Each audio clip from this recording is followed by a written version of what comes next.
topics, and when you talk about crazy, negative, controversial, highly charged topics, advertisers didn't want, or corporations didn't want to have their products and services, marketed on those types of channels. So YouTube introduced different changes to address those issues because, of course, they don't want to lose their partnerships. Now, since then, the changes haven't stopped. You know, I've seen people who created content.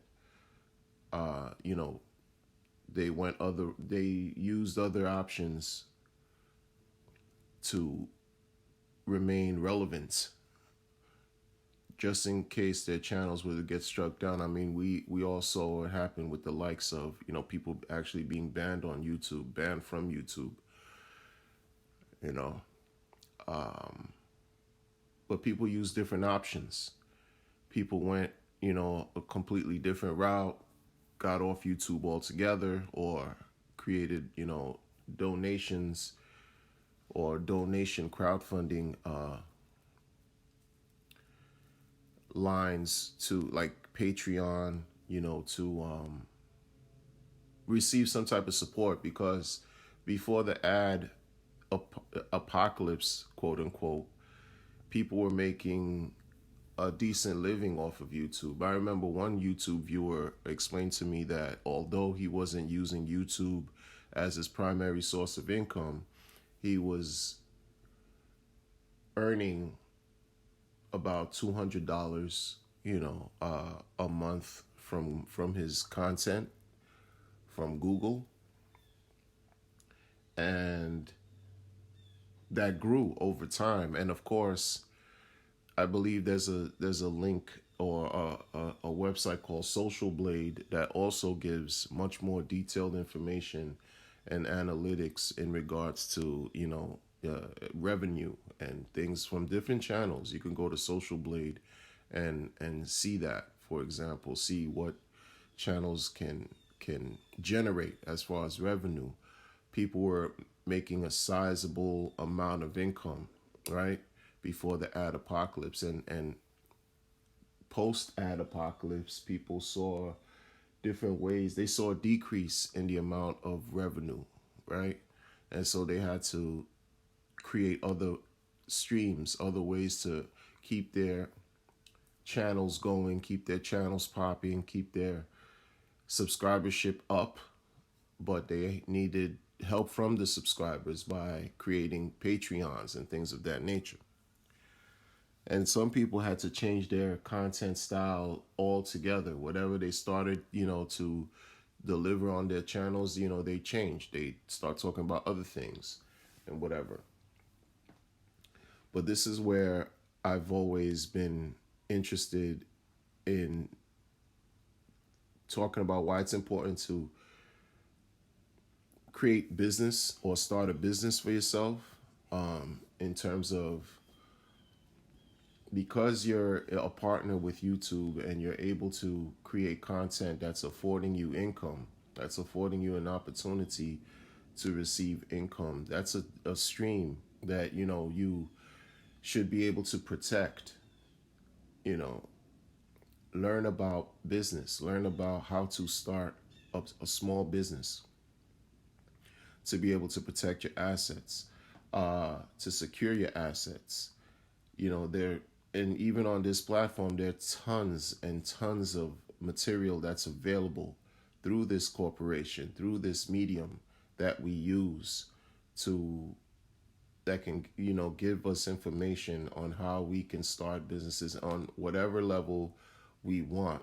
But it's also important to seek the advice from professionals, seek consultations from professionals, pay the fees, to speak to attorneys who are directly related to the business you're interested in. Speak to accountants who are directly involved with, what you're interested in creating or producing as far as small businesses, you know, tax advisors, just try to start to assemble some type of a team, if you will, of people or advisors who can help you brand yourself, brand your content, brand your work, so that way you can be afforded all the incentives that are given to business owners, right? We're talking about ownership. We're talking about creating and amassing wealth, right? So people have a lot to say about YouTube in a good way and also in a not so good way. I've seen different subsectors of YouTube, different communities. Like, for example, in the manosphere, it's definitely a group of people who like to talk about issues affecting the African American communities. They have been affected by the changes too, and have also talked about, using other means, other social media platforms to, create their content should YouTube decide to, cut them off or shut their channels down. And the problem with some of those options, and it's not just related to the Black manosphere, the problem with that strategy in general, with whatever you're talking about, whatever communities you're aligned with, whatever it is. Like, for example, in this channel, I've been talking about cryptocurrency, right? So those of us who are in cryptocurrency, who create content and like to do the videos, and for many of us, it's a passion that we have. We have an affinity for the subjects we talk about, and creating videos to spread the message on whatever topic. Specifically in this case is crypto, for example. What it's about, having a plan A, B, C, and D, to protect your work. Because if you don't, like, let's say, back up your material, or you don't have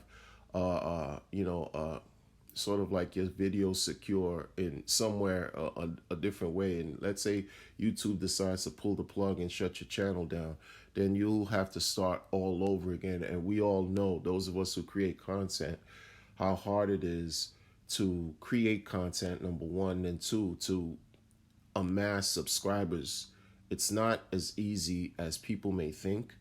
It's definitely, for some it's easier than others, for whatever reason, depending on the content they deliver. People have it changes. It's different for everyone who gets involved. That's the thing about this that's also I find interesting, right? So, but the thing is, how do you protect your work in case something were to happen where you don't have access to your channel anymore? What is it that you're putting in place to ensure that your content is not lost, against your will? Why people stick to YouTube, I think, is because it's the largest, most successful social media platform in terms of utilizing content, or of creating content and making videos and reaching people. I think it's the largest. I could be wrong, but I see even when people leave, you could see that it's not the same. Like, if you go to content creators and they're using other platforms, it's just not the same. There's something about YouTube, because it's the greatest. Oh, I'm not gonna say the greatest as far as some kind of superhero stuff, but it's the largest, I guess, corporation, that's available. And it's hard to start all over again. But it's a centralized. You're talking about a centralized uh, company.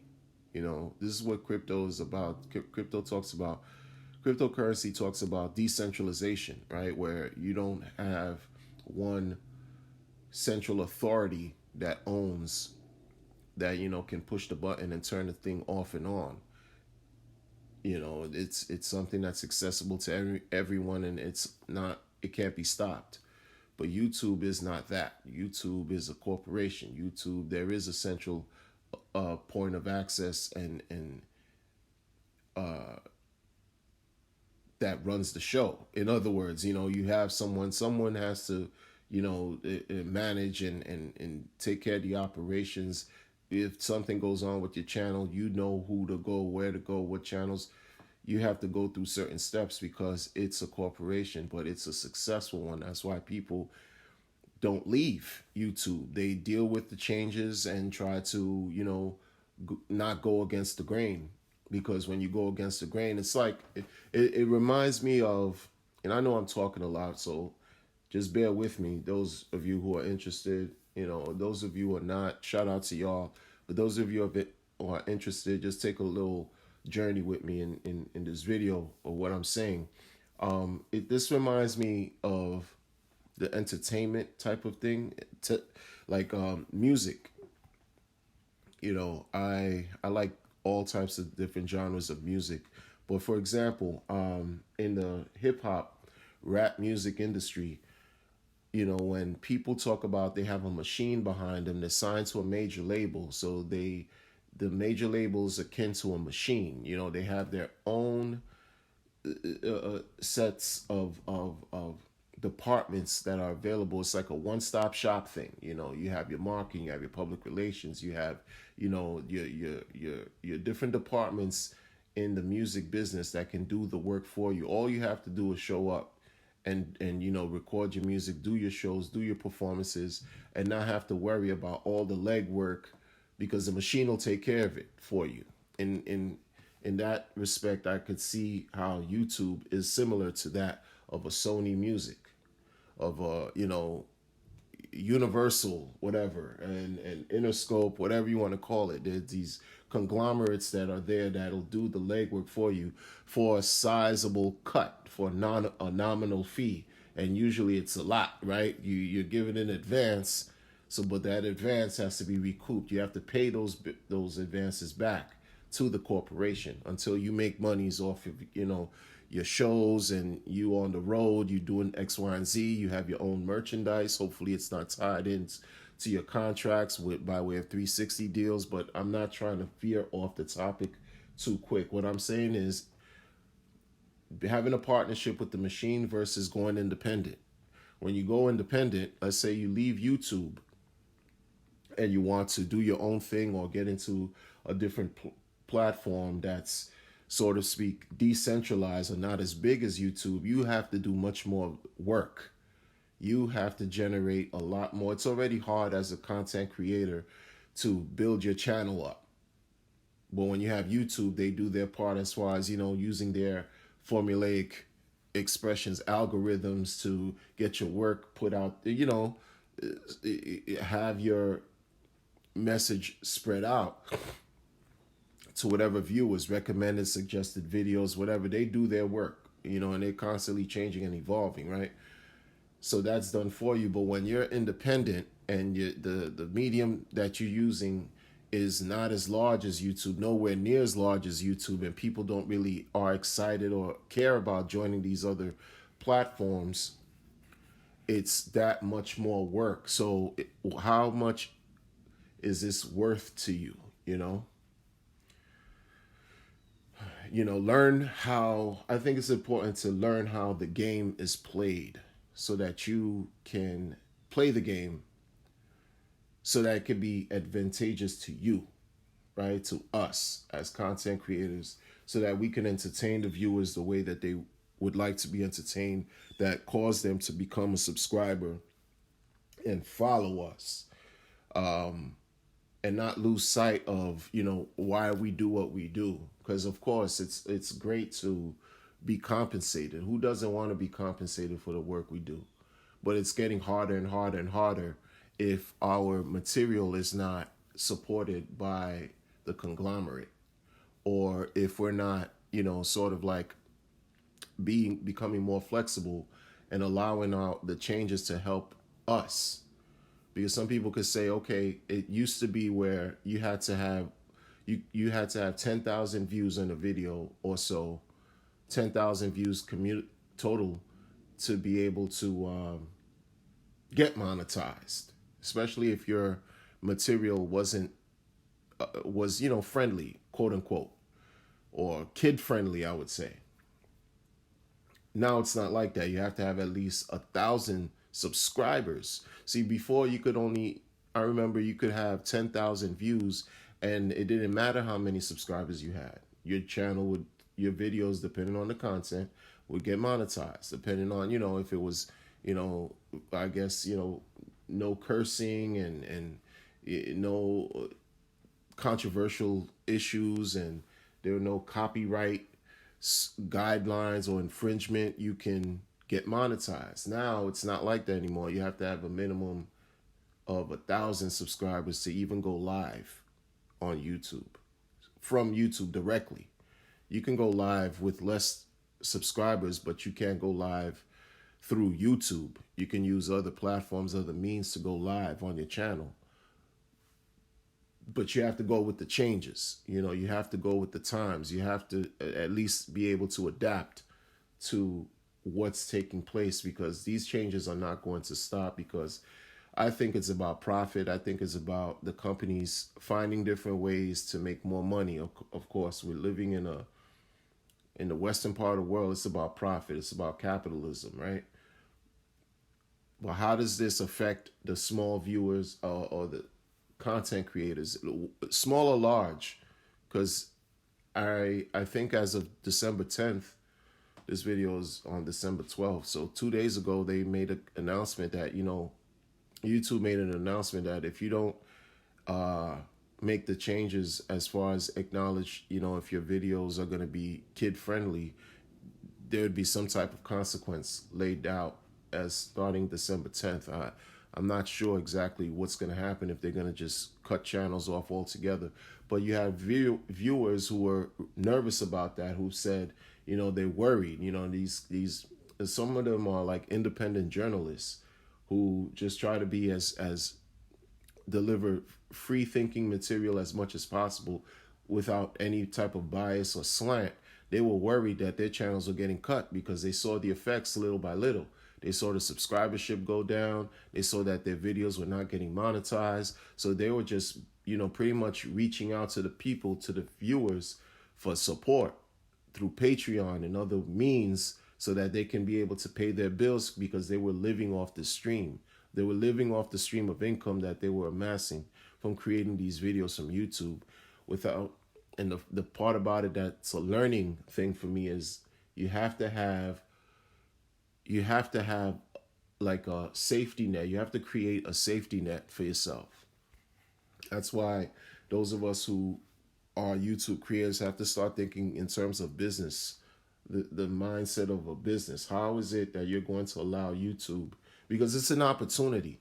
I don't see other, and it could be out of sheer ignorance, I don't see other platforms that have been successful as YouTube, you know, providing opportunities for people to just, anybody can just, you know, once you're verified, you can just turn on your camera and just talk and receive benefits for that. Whether you touch the people that you want to, you reach the demographic or the target audience that you're looking for, and you're providing good content to help people, or a service, or, you know, you're selling a product, or whatever it is that you're doing. And it's just that easy. You just turn your camera on and there you go. And you know, you hit the ground running.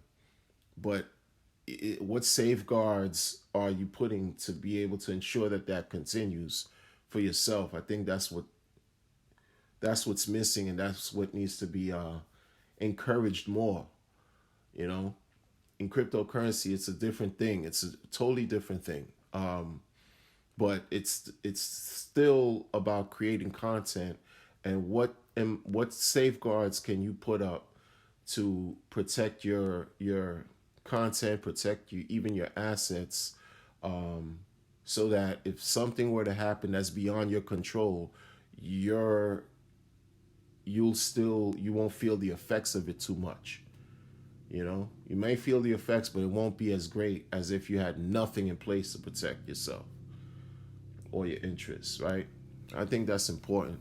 Um, Another thing, this is why, I mean, I appreciate having other alternatives available, but I have to be honest. I think YouTube,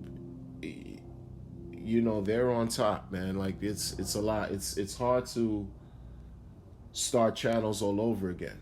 It really is. I've seen people say they had multiple channels, but their channels don't, like, they'll have one channel, right? And the channel has the most subscribers, and then their subsequent channels would not be able to even reach the levels of their main channel because it's just that much harder to create um, a following as large as your first following or your first channel. I've seen it. I've seen people who say they have, like, let's say one person has 3 channels, but their first channel has, let's say, 200,000 subscribers. The second and third channel wouldn't even reach those numbers, right? It wouldn't. The second channel might have 50,000, and the third channel might have even less than that, 10,000 or so. But all those channels are, they're a part of that. That one creator has those channels, churning out videos, doing what it is that they're doing, delivering content, etc., etc. But it's not reaching to the levels of their the first channel. That effort is not equated the same. So this is why I say, should something happen to that main source, what backups do you have that can help you stay afloat?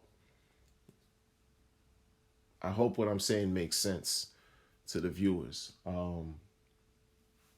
Leave a comment. Let me know what you think. Let me know what you think. Of course, I've heard people talk about BitChute. I've heard people talk about DLive. I've heard people talk about other platforms that people can use to create materials should something happen to YouTube. But it's slow. It's a slow grind. This thing right here is almost like the monopoly of YouTube is like the monopoly of.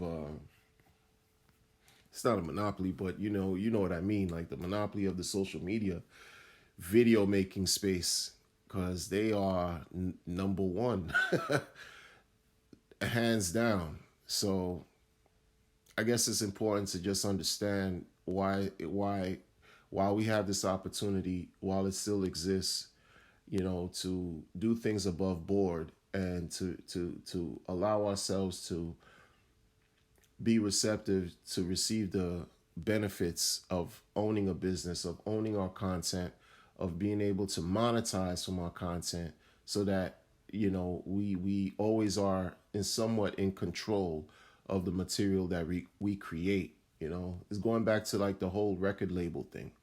YouTube, for example, is a record label, and your content is not really yours. When people say I have a YouTube channel, I'm a big YouTuber, blah, blah, blah. But do you really own that channel? Do you really own it like a record label? Do you own your music? Do you own your masters? If you don't own your masters, or much less your publishing, then you're just a 100% pure employee, right? It's not a partnership that you're in. You're an employee. You're a worker. Because the record label can pull that music and you have no recourse unless there's something that's identified, that can be identified in a contract agreement or whatever, that goes through lawyers and litigation and stuff, things of that nature. But YouTube has our content. Once we give it to them, it's theirs. I can't really pass my channel down to my children and say, hey, listen. I mean, I can in a way, but it's not mine to say, oh, this is Crypto Wonders channel and, no one could take it from me and et cetera, et cetera. No, this is content that's on YouTube, that's on their platform, that they own, that's it. So I don't know. I hope everybody's doing well, man. I hope everyone is doing well at this time of the year, Again, let me know what you think, and I'll catch you all later. Be well.